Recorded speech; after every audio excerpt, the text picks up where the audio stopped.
Hi, I'm Arnie Gunderson from Fairwinds Associates, and it's Sunday, April 3rd. A couple of videos ago, I talked to you about the types of radiation, and I talked about gamma rays, alpha particles, and beta particles. Well, there's one more type, and that's called a neutron, that I need to talk about today. When a uranium atom splits, it gives off two heavy pieces called daughter products, but it also gives off a couple of neutrons. Those neutrons hit the next uranium atom and cause it to split, and then we get a chain reaction. So when you see neutrons, that's an indication that a chain reaction is occurring inside a nuclear reactor. That's how you determine that it really is a chain reaction. Well, some data over the last couple of days and weeks have come up that indicate that one of the reactors at Fukushima may still be experiencing a chain reaction.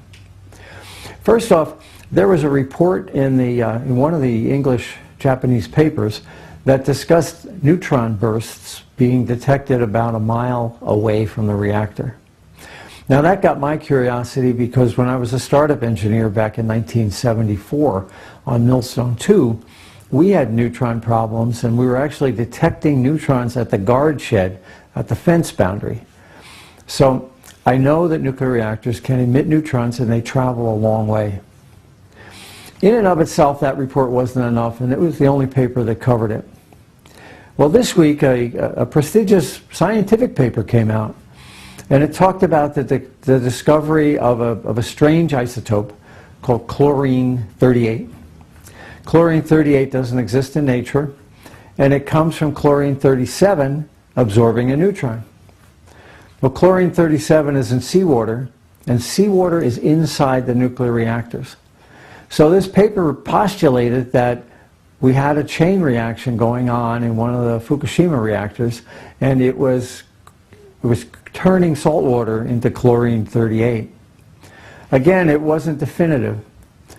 Well, on April 1st, TEPCO came out with its own report, and in it had a curious table. The table indicates that for Unit 1, there's an isotope called tellurium-129, and that isotope has a 70-minute half-life.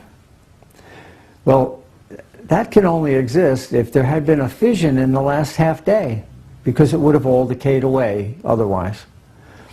So the report indicated to me really quickly that, whoa, something's going on in Unit 1.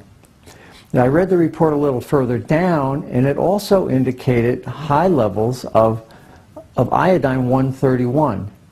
In fact, the iodine levels in Unit 1 are 10 times higher than they are in Units 2 and 3. Now, if they all shut down at the same time, that can't happen. So where's the iodine coming from? Where's the tellurium coming from? Where's the chlorine coming from? And where did those neutron bursts come from? I think Unit 1 has a part of its reactor core that is still undergoing periodic nuclear fissions. We call that an inadvertent criticality, meaning we didn't really plan on this happening, but it is.